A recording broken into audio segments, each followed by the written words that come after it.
हिंदू भाइयों के लिए नमस्कार, मुस्लिम भाइयों के लिए सलाम वालेकुम, देश के लिए जय हिंद, बुद्धिस्ट के लिए जय भीम जय बुद्ध। चलिए वीडियो को शुरू करते हैं।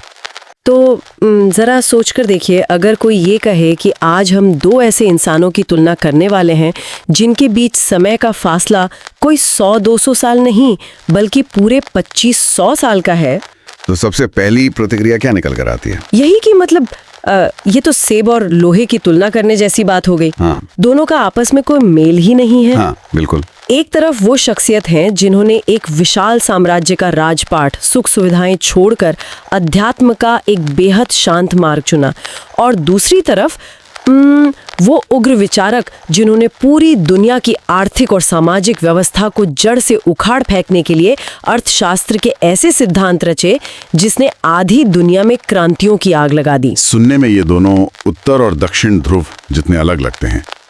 एक का रास्ता पूरी तरह से करुणा, शांति और भीतर के बदलाव से होकर गुजरता है, तो दूसरे का रास्ता बाहर की हिंसक क्रांति और सत्ता पलटने से।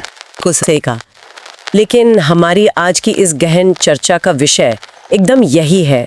आज हम डॉक्टर B.R. अम्बेडकर की एक बेहद प्रभावशाली और ऐतिहासिक किताब बुद्धा और कार्ल मार्क्स, उसकी गहराइयों में उतरने वाले हैं। और इस चर्चा में आगे बढ़ने से पहले एक बात बिल्कुल स्पष्ट कर देना मैं बहुत ज़रूरी समझती हूँ। इस पूरी चर्चा का उद्देश्य किसी एक राजनीतिक विचारधारा, धर्म या दर्शन का पक्ष लेना बिल्कुल नहीं है। सही बात है। जिन किताबों और वीडियो पर हम बात कर रहे हैं उनमें वामपंथी और दक्षिणपंथी दोनों ही तरह के राजनीतिक विचार और आलोचनाएं शामिल हैं। हमारा काम यहाँ किसी भी विचार का समर्थन करना या उसे खारिज करना नहीं है। बिल्कुल, बल्कि पूरी निष्पक्षता के साथ केवल उन विचारों और विश्लेषणों को सामने रखना है जो मूल सामग्री में दिए गए हैं। हमारा आज का मिशन बस ये समझना है कि दुनिया को बदलने और इंसानी दुखों को दूर करने के लिए इन दोनों महान विचारकों के क्या रास्ते थे, और डॉक्टर अंबेडकर ने इन दोनों को एक साथ रखकर आखिर क्या निष्कर्ष निकाला। जो लोग एक न्यायपूर्ण समाज या जस्ट सोसाइटी की कल्पना करते हैं उनके लिए ये चर्चा बहुत ही प्रासंगिक होने वाली है, क्योंकि आज भी हम इसी सवाल से जूझ रहे हैं कि समाज में बड़े और सच्चे बदलाव आखिर आते कैसे हैं। क्या दुनिया को बदलने के लिए सिर्फ बाहरी सिस्टम, सरकारों या कानूनों को बदलना काफी है, या फिर इंसान के अंदर का, उसकी चेतना का बदलाव ज्यादा जरूरी है? बिल्कुल, हमारी आज की पूरी बातचीत इसी बुनियादी दुविधा के इर्द गिर्द घूमने वाली है। तो चलिए इसे थोड़ा विस्तार से समझते हैं। सबसे पहले बात करते हैं तथागत बुद्ध की। अक्सर जब भी बुद्ध का नाम लिया जाता है तो दिमाग में एक भगवान की या एक ऐसे शांत संत की छवि उभरती है जो आंखें बंद किए सिर्फ मोक्ष, निर्वाण या किसी दूसरी दुनिया की बात कर रहे हैं। एकदम शांत छवि। लेकिन वीडियो में डॉक्टर अंबेडकर के नजरिए से बुद्ध की एक बिल्कुल अलग ही तस्वीर पेश की गई है। यहाँ बुद्ध एक भगवान नहीं बल्कि एक बहुत बड़े, शायद इतिहास के सबसे पहले समाज सुधारक यानी सोशल रिफॉर्मर के रूप में सामने आते हैं। अगर हम उस दौर की बड़ी तस्वीर को देखें तो ये विचार अपने आप में पूरी दुनिया को हिला देने वाला था। बिल्कुल, किताब में बताया गया है कि बुद्ध का सबसे पहला क्रांतिकारी विचार ही ये था कि धर्म का काम लोगों को मरने के बाद स्वर्ग दिलाना या आत्मा का परमात्मा से मिलन करवाना बिल्कुल नहीं है। तो फिर धर्म का काम क्या है? धर्म का काम है इसी दुनिया में, इसी जीवन में एक न्यायपूर्ण समाज बनाना। उस समय तक धर्म का मतलब सिर्फ कर्मकांड, ईश्वर को खुश करना और पारलौकिक कल्पनाएं हुआ करता था।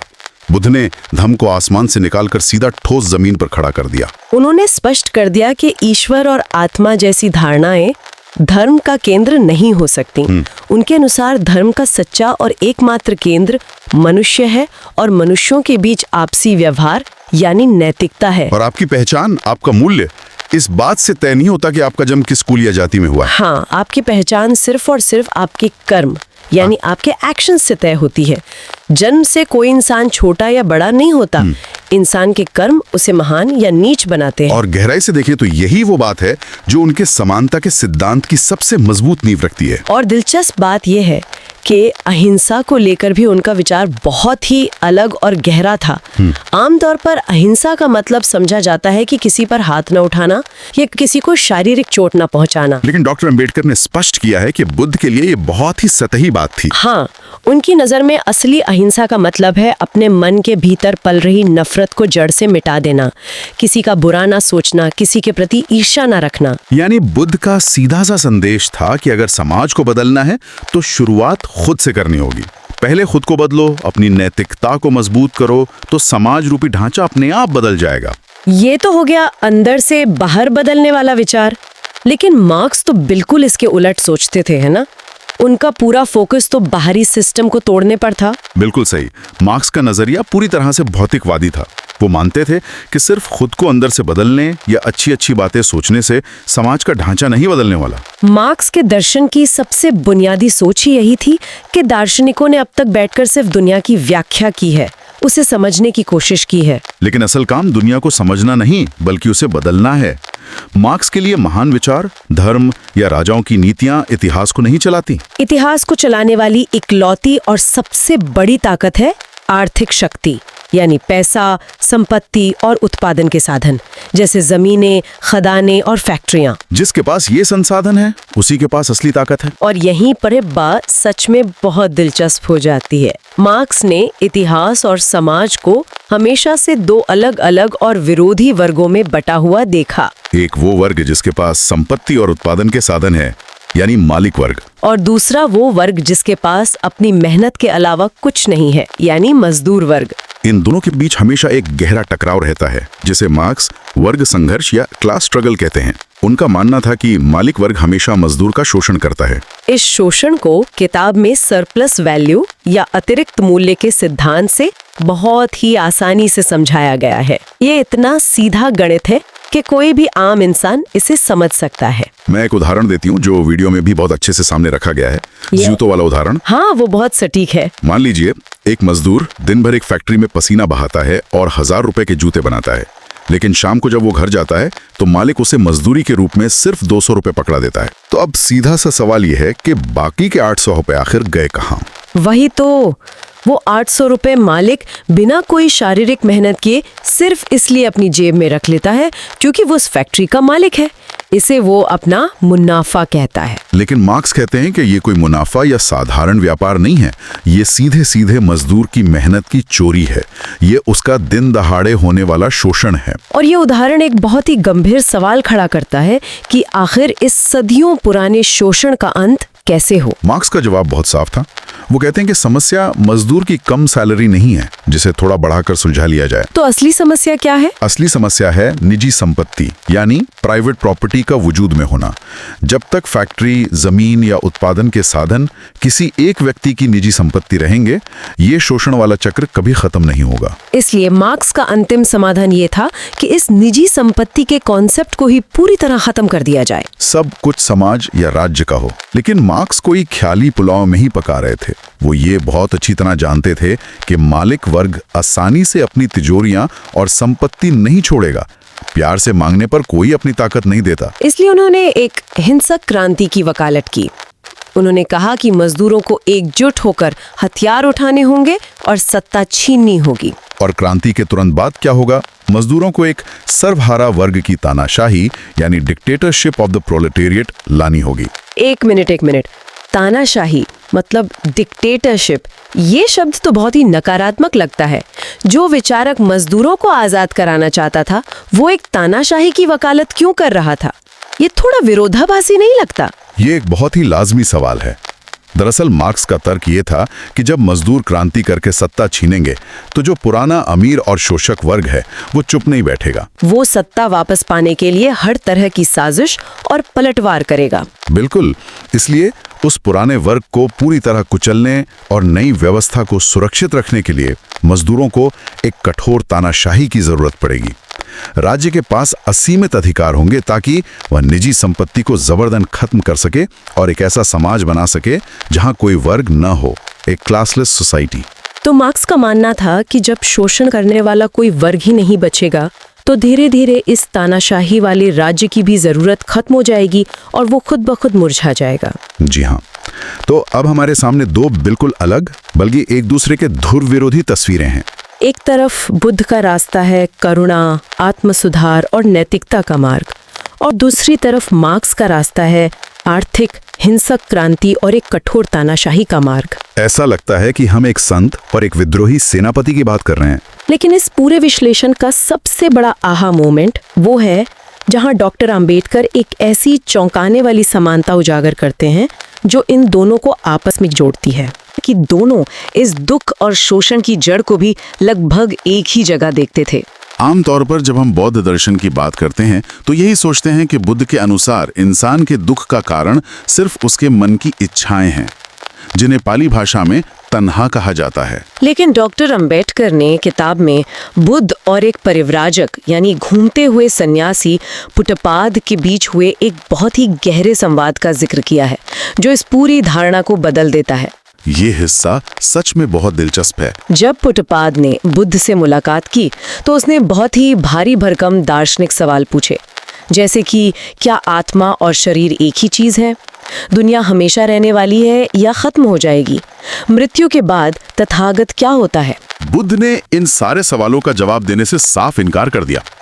उनका मानना था कि इन ख्याली बहसों से इंसान की असल पीड़ा दूर नहीं होगी। लेकिन फिर बातचीत एक ऐसे मोड़ पर आती है जो हैरान कर देती है।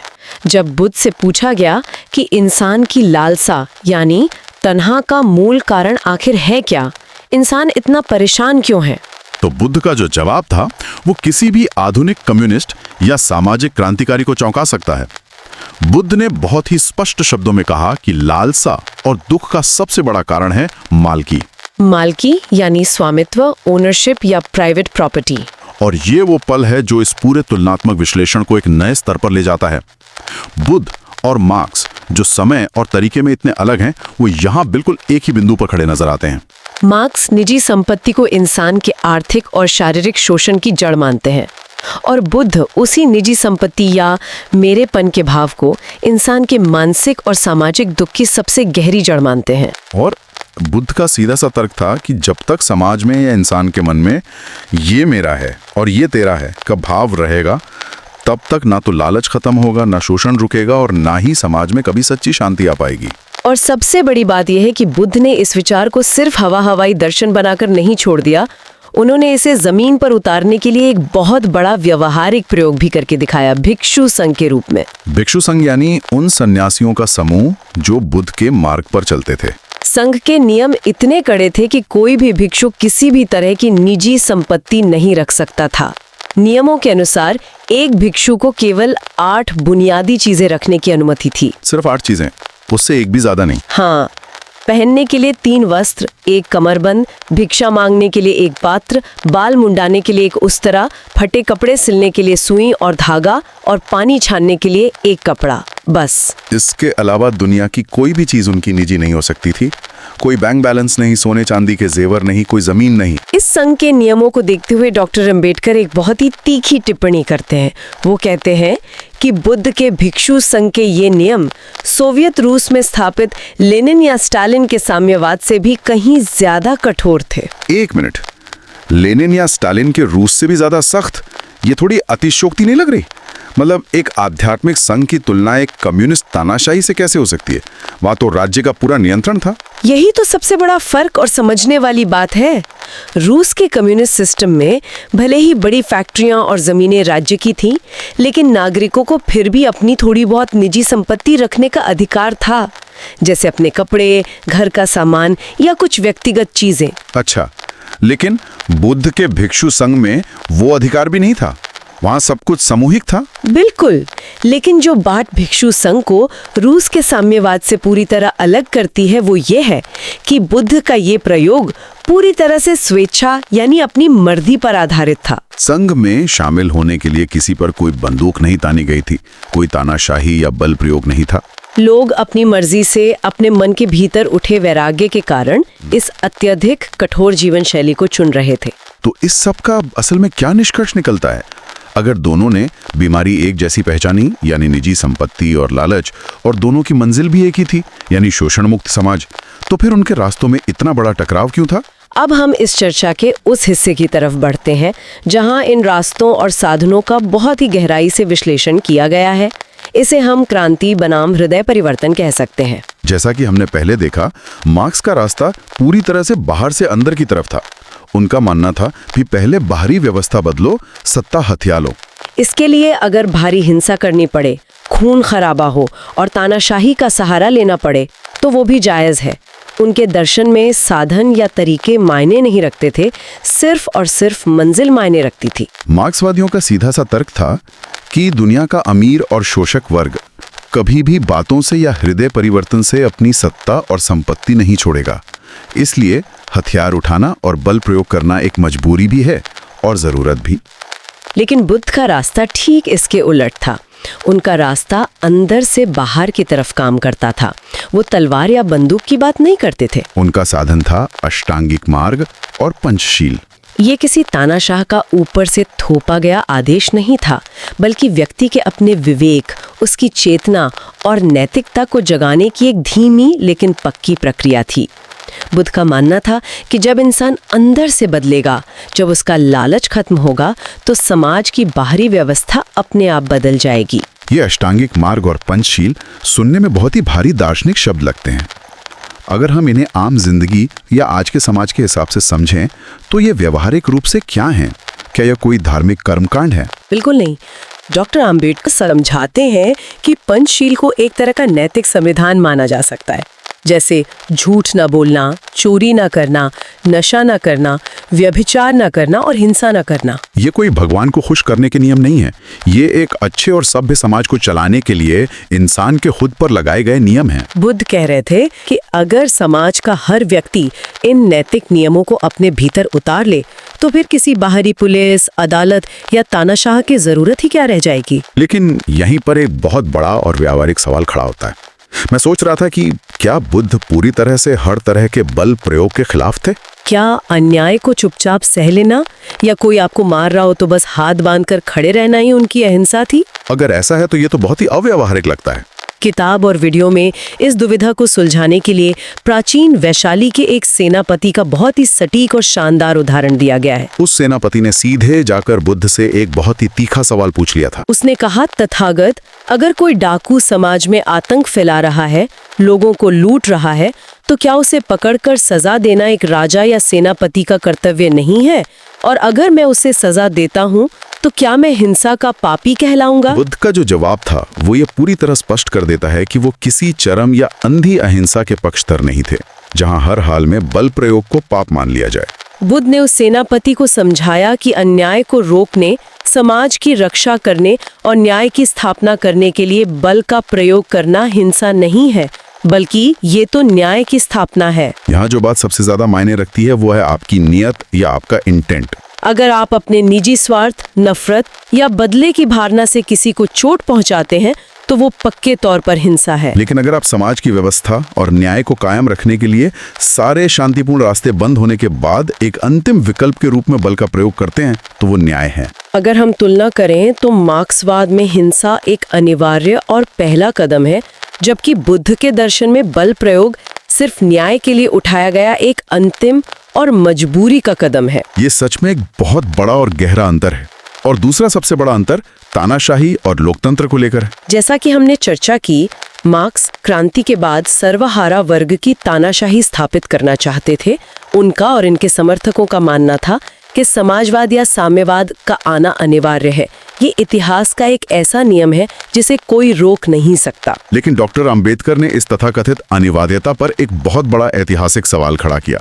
उन्होंने याद दिलाया कि मार्क्स ने जब अपनी मशहूर किताब दास कैपिटल लिखी और जब रूस में पहली वास्तविक साम्यवादी क्रांति हुई, उन दोनों घटनाओं के बीच पूरे 70 साल का लंबा फासला था। ये 70 साल का फासला अपने आप में इस बात का सबसे बड़ा सबूत है कि क्रांति कोई प्राकृतिक नियम की तरह खुद ब खुद नहीं आ गई। अगर वो इतिहास का नियम होती तो अपने आप हो जाती, लेकिन ऐसा नहीं हुआ।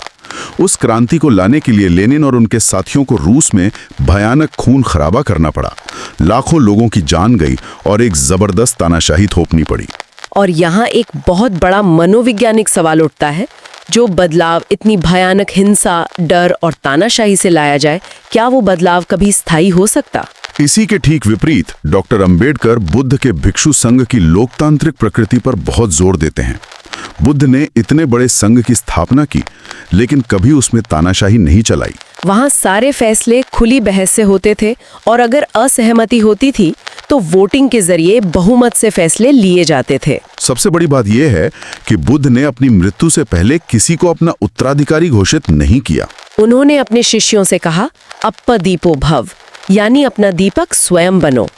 उन्होंने विचारों और सिद्धांतों को लीडर बनाया, किसी व्यक्ति विशेष को नहीं। अब हम डॉक्टर अंबेडकर के अंतिम और सबसे महत्वपूर्ण विश्लेषण की ओर बढ़ रहे हैं। डॉक्टर अंबेडकर का निष्कर्ष बहुत ही स्पष्ट और तार्किक था। उनका कहना था कि बल, डर और तानाशाही से लाया गया बदलाव कभी स्थायी नहीं हो सकता। कोई भी इंसान या समाज अगर इस पर गहराई से विचार करे तो ये बात समझ में आती है। इसे एक बहुत ही अच्छे उदाहरण से समझा जा सकता है। ये वैसा ही है जैसे आप किसी मजबूत स्प्रिंग को जबरदस्ती ऊपर से दबा के रखें। जब तक हाथ का दबाव और ताकत उस पर है, स्प्रिंग दबी रहेगी। लेकिन जैसे ही ऊपर से वो तानाशाही का डर या चाबुक हटेगा, स्प्रिंग पूरी ताकत से वापस उछल जाएगी। समाज भी ऐसा ही है। डर हटने पर वो अपनी पुरानी स्वार्थी आदतों और शोषण के तरीकों में लौट आएगा। और अगर हम इतिहास देखें तो सोवियत संघ का पतन इसका सबसे बड़ा और जीता जागता ऐतिहासिक सबूत है। बिल्कुल। डॉक्टर अंबेडकर एक और बहुत गहरी बात कहते हैं।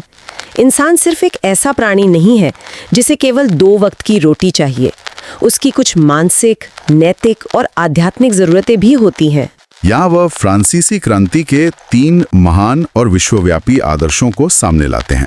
स्वतंत्रता यानी लिबर्टी, समता यानी इक्वालिटी और बंधुता यानी फ्रैटर्निटी। किसी भी सभ्य और विकसित समाज के लिए इन तीनों आदर्शों का एक साथ एक ही समय पर होना बहुत जरूरी है। और गहराई से विश्लेषण करने पर यही साम्यवाद मात खा जाता है।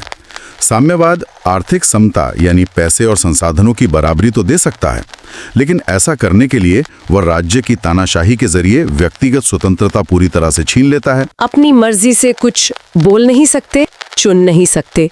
और जहां लगातार वर्ग संघर्ष सिखाया जा रहा हो, जहां एक वर्ग को दूसरे वर्ग से नफरत करना सिखाया जा रहा हो और हिंसा हो रही हो, वहां बंधुता यानी आपसी भाईचारा और प्रेम तो कभी पनप ही नहीं सकता। तो सवाल ये उठता है कि क्या दुनिया में कोई ऐसा रास्ता है जो इन तीनों आदर्शों को एक साथ ला सके? डॉक्टर अंबेडकर के पूरे विश्लेषण का निचोड़ यही है कि केवल बुद्ध का मार्ग, जिसे वो धम्म कहते हैं, ही वह अकेला रास्ता है जो इन तीनों को एक साथ संभव बनाता है। बुद्ध के मार्ग में स्वतंत्रता हमेशा बनी रहती है, क्योंकि इसमें कोई भी बदलाव बाहरी दबाव या डंडे के जोर से नहीं बल्कि स्वेच्छा से आता है। समता इसलिए आती है क्योंकि इंसान अपने मन के भीतर से लालच और ज्यादा से ज्यादा इकट्ठा करने की आदत को मिटा देता है। और सबसे अहम बात, जब मन में स्वार्थ और लोभ नहीं रहता तो इंसान के भीतर स्वाभाविक रूप से करुणा जन्म लेती है, और इसी करुणा से समाज में बंधुता और सच्चा भाईचारा पैदा होता है। चलिए